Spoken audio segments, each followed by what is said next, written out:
बिस्मिल्लाहिर्रहमानिर्रहीम। अस्सलाम वालेकुम। आप देख रहे हैं SSTV और मैं हूं शाहिद सकलैन।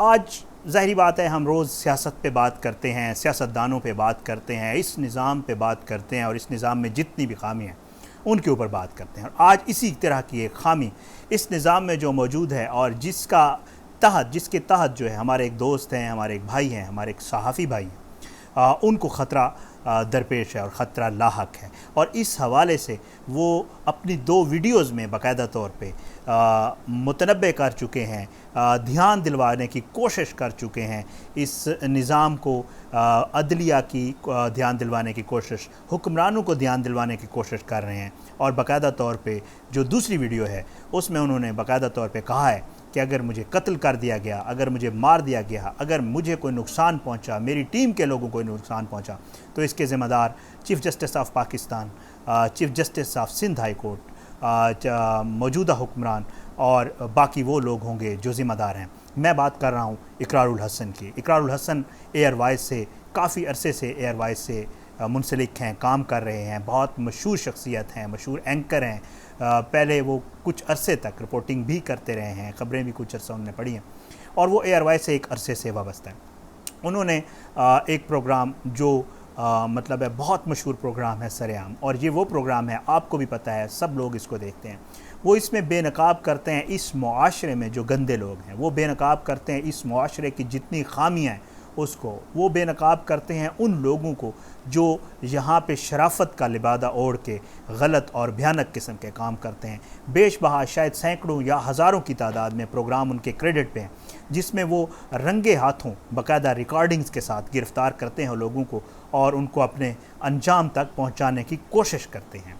वो एक कोशिश ही कर सकते हैं, ज़ाहिर है आगे फिर एक लंबा प्रोसेस होता है जिनका ज़िक्र उसने इकरारुल हसन ने इन अपनी 2 वीडियोज़ में किया। अब मैं आता हूँ उन वीडियोज़ की तरफ जो इकरारुल हसन ने बनाई हैं। पहले उन्होंने एक वीडियो जो है वो रिलीज़ की और वो वीडियो रिलीज़ करते हुए ये कहा कि जी मुझे या किसी टीम मेंबर को नुकसान पहुंचा तो आप मेरी वीडियो बनाने का ये मकसद है ताकि मैं आप लोगों को ये बता सकूं कि इस नुकसान पहुंचाने का ज़िम्मेदार कौन होगा। इस वीडियो में वो कहते हैं कि जी मैंने कुछ जराइम पेशा लोगों के ख़िलाफ़ जो है एक कार्रवाई की थी 3 साल पहले, और जो है वो एक जाली DSP था और इस जाली DSP की उसने ये तस्वीर भी दिखाई है और उसने ये कहा कि ये वो DSP है जिसके ख़िलाफ़ मैंने 3 साल पहले रेंजर्स के साथ मिलके और पुलिस के साथ मिलके इस बंदे को बेनकाब किया था। ये बंदा जाली DSP है, इसके पास जाली पुलिस की वर्दी है, इसके पास जाली पुलिस की सरकारी गाड़ी की है और उसकी जाली नंबर प्लेट है।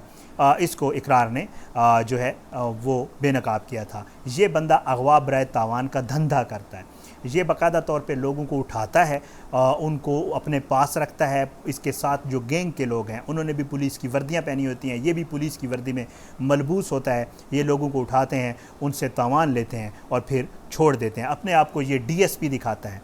और ये इकरार का ये कहना है कि अंडा मोड़ के ऊपर एक अड्डा था और उस अड्डे पे हमने बाकायदा तौर पे रेड करवाया था रेंजर्स के साथ मिलकर और पुलिस के साथ मिलकर और इसको उठाया था। उसकी फिर उस वीडियो में इकरार तफसील भी बताते हैं। इकरार ये कहते हैं कि मैंने अपने कुछ मुखबर वो यूज़ करते हैं, आपने उनके प्रोग्राम्स में देखा होगा कि कुछ मुखबर जो है मेरे, उनको मैंने इसके साथ बाकायदा तौर पर इसके गैंग में एंटर करवाया अपने एक बंदे के थ्रू जो इसके साथ भी ज़ाहिर है राब्ते में था या इसको जानता था या इसके कहने पे इसने इकरार के कुछ बंदों को अपने गैंग में रखा। वो लोग पोशीदा जो खुफिया कैमरे से इसकी वीडियो बनाते रहे। उसके बाद जाके जब वीडियो सबूत के तौर पे आई तो इकरार ने इसके ख़िलाफ़ जो है वो कार्रवाई करवाई और ये बंदा गिरफ़्तार हुआ। अच्छा, इस बंदे पे जब ये गिरफ़्तार हुआ तो बाद में पता चला कि पहले इस पर कत्ल के मुकदमात भी हैं और उसके बाद ये हुआ कि इस बंदे ने इसके ऊपर कत्ल के मुकदमात थे और भी मुकदमात थे, तो ये जेल हो गया जब इकरार ने इसको पकड़वाया।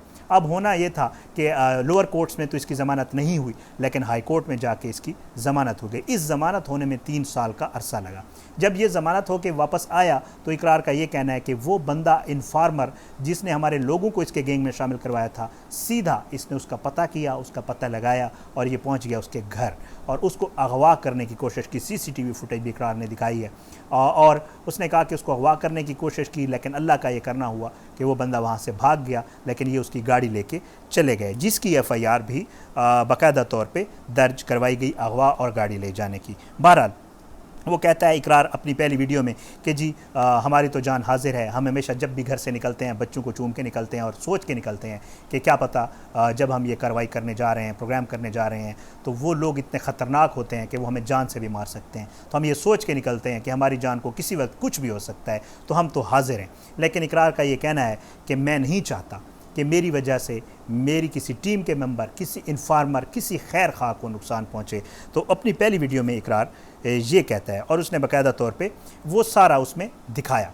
अब आता हूँ मैं दूसरी वीडियो की तरफ। जब ये वीडियो इकरार ने जारी कर दी, उसके बाद उसको ज़रूरत पेश आई कि शायद वो वीडियो के बाद एक और वीडियो होनी चाहिए जिसमें वो मज़ीद तफसील बताता है कि ये बंदा कौन है, ये डीएसपी क्या है, इसके ऊपर कितने मुकदमात हैं, इसकी माँ क्या करती है। दूसरी वीडियो में इकरार सबसे पहले जो बात करता है वो कहता है कि मैं ये वीडियो ज़मीन पे बैठ के कर रहा हूँ, फुटेज में देखा जा सकता है, ज़मीन पे बैठ के कर रहा हूँ और ज़मीन पे बैठने का मेरा जो मकसद है वो एहतजाज है। और वो एहतजाज क्या है कि जी मैं इस वीडियो का एक और मकसद ये भी है कि मैं नामज़द करना चाहता हूँ अपने कातिलों को। अगर कल को मुझे कत्ल कर दिया जाए, मुझे मार दिया जाए या मेरे किसी बंदे को मार दिया जाए, तो आप लोगों को पता हो कि मैं बता के जा रहा हूँ कि मैं किन को नामज़द करना चाहता हूँ। अब वो नामज़द किसको करते हैं? वो नामज़द करते हैं कि अगर मैं मारा गया तो मेरे जो कत्ल का मुकदमा है वो इस सूबे के चीफ़ जस्टिस, इस मुल्क के चीफ़ जस्टिस, मुल्क के इस जो सूबे का आईजी है और जो मुल्क के हुक्मरान हैं उनके ख़िलाफ़ करवाया जाए। बड़ी ख़तरनाक बात की है इकरार ने। अच्छा, वो कहते हैं कि जी फिर इसी डीएसपी का जिक्र करते हैं उस वीडियो में और कहते हैं कि मैंने लड़कियों को 3 लड़कियों के इसके चुंगल से आज़ाद करवाया था और वो लड़कियां जिस हाल में थीं। फिर उसके बाद वो एक और उसका बताते हैं कि ये शोहर बीवी को भी, जब हमारे इन्फार्मर इसके साथ थे और वो वीडियोज़ बना रहे थे, तो वो वीडियोज़ हमारे पास मौजूद हैं कि शोहर और बीवी को भी ले आया, उनको भरना करके उनके ऊपर तशद्दुद किया, फिर शोहर को छोड़ दिया, बीवी को अपने पास रखा ताकि वो तावान दे सके। उसके बाद वो थोड़ी सी तफसीलात इकरार बताते हैं। वो कहते हैं कि इसकी जो वालदा हैं आंटी शमीम, उसके ऊपर भी 5 FIRs हैं। ये जो खातून है, इस बंदे की जो जैली डीएसपी है, उसकी जो वालिदा हैं आंटी शमीम कह गया मैं, वो भी एक मशहूर करैक्टर थी आंटी शबनम के नाम से, और ये फाशी का एक अड्डा चलाती हैं। इनके ऊपर FIRs हैं फाशी का अड्डा चलाने की, चर्स फ़रोख्त करने की, नशा फ़रोख्त करने की, बहुत सारी इनके ऊपर भी FIRs हैं। उसके अलावा उस बंदे के ऊपर जो FIR की तफसील है वो भी इकरार बताते हैं। 2013 में FIR, 2016 में FIR, 2014 में FIR, आर्म्स एक्ट के तहत FIR, नशा रिकवर होने की FIR, उसके ऊपर अगवा बराए तावान की FIR, एक लंबी तफसील इकरार बताते हैं उसमें वीडियो में, वो आप देख सकते हैं। उसके बाद वो कहते हैं कि जी मेरा जो क्वेश्चन है एंड पे वो जो बात करते हैं मैं अब वही बात करना चाहता हूँ। वो कहते हैं कि जी ये बंदा जो है ये ज़मानत पर है, जो जैली डीएसपी है। अब हुआ ये कि चंद दिन पहले हुई पेशी, और उस पेशी में जब ये आया तो वो जो इन्फार्मर है वो भी ज़ाहिर है मौजूद था क्योंकि उसने FIR कटवाई हुई है अगवा की और गाड़ी।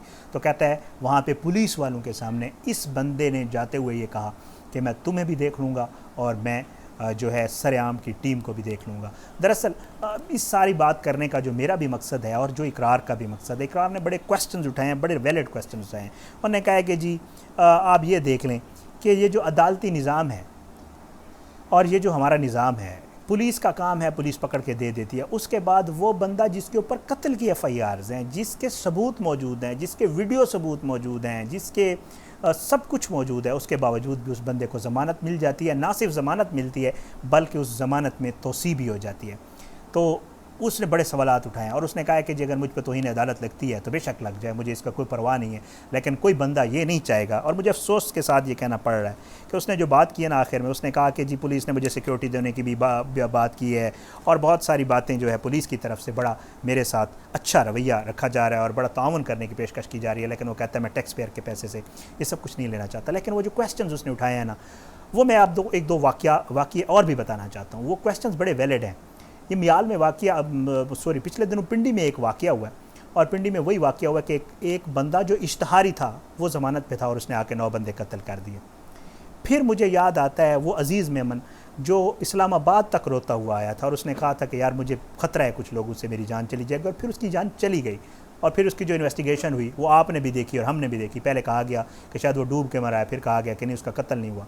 इस तरह का जो निज़ाम है, फिर इकरार आखिर में ये कहता है कि यार आप इस निज़ाम को लेके देखें कि कौन बंदा है जो इस मुल्क में रहेगा। जब उसको ये नज़र आ रहा हो कि एक बंदा जो इश्तिहारी भी है, एक बंदा जिसके ऊपर FIRs हैं, एक बंदा जिसके सबूत मौजूद हैं, वो अगर आज़ाद घूम सकता है और अदालत में पुलिस और लोगों के सामने अगर धमकी लगा सकता है किसी को, वो कल को बाहर आके और वापस आके यकीनन किसी की जान भी ले सकता है। और उसको ये यकीन होगा कि मैं किसी की जान, पहले भी मैं वो बहुत सारी जानें ले चुका है, लेकिन इसको ये यकीन होगा कि अगर मैं किसी की जान ले भी लूँगा तो कोई मसला नहीं, मेरी ज़मानत हो जाएगी, मैं आज़ाद फिरूँगा और मुझे कुछ भी नहीं होगा। ये वो लोग हैं, ये वो माफियाज़ हैं जिनके ख़िलाफ़ मेरा ख़्याल से ज़रूरत है कि इनके ख़िलाफ़ एक्शन लिया जाए। अदालतें जो जिस तरह विकरार ने भी अपील की है, मैं भी यही कहूँगा कि कम अज़ कम जिनके हाथ में इंसाफ है, जो इंसाफ दे सकते हैं, उनको इस बात का नोटिस लेना चाहिए और उनको ये करना चाहिए, ऐसा इस मामले को लेना चाहिए और ऐसा इन लोगों को इबरतनाक सज़ा देनी चाहिए कि आइंदा ऐसा कुछ कोई करने से पहले सोचे। लेकिन अगर ऐसा नहीं होगा तो मेरा ख़्याल से बहुत सारे अजीज़ मेमन, बहुत सारे इकरार और बहुत सारे और लोग ये गुजारिशात करते करते अल्लाह ना करे उनके साथ कोई मिसहैप हो जाएगा और फिर हम बाद में नोटिस लेंगे और बाद में अगर कुछ होगा तो मेरा ख़्याल से वो फिर वक्त गुजर चुका होगा। शायद ये मुल्क फिर मेरे, आपके और बहुत सारे लोगों के बच्चों के लिए महफूज नहीं होगा। और वो लोग, कुछ लोग तो हम जैसे हैं जो मजबूरन ज़ाहिर है फिर यहाँ रहेंगे, लेकिन वो लोग जो ये कुछ कर सकते हैं वो फिर यहाँ नहीं रहेंगे। और बहुत सारा हम टैलेंट और बहुत सारे लोग जो है वो शायद इस मुल्क को छोड़ के बाहर चले जाएंगे, उनके बच्चे यहाँ से शिफ्ट हो जाएंगे।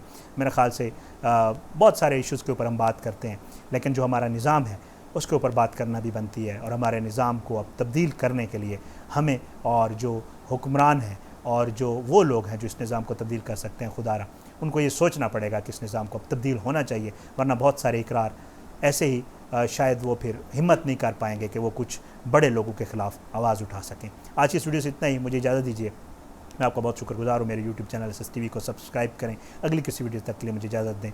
तब तक के लिए अल्लाह हाफ़िज़।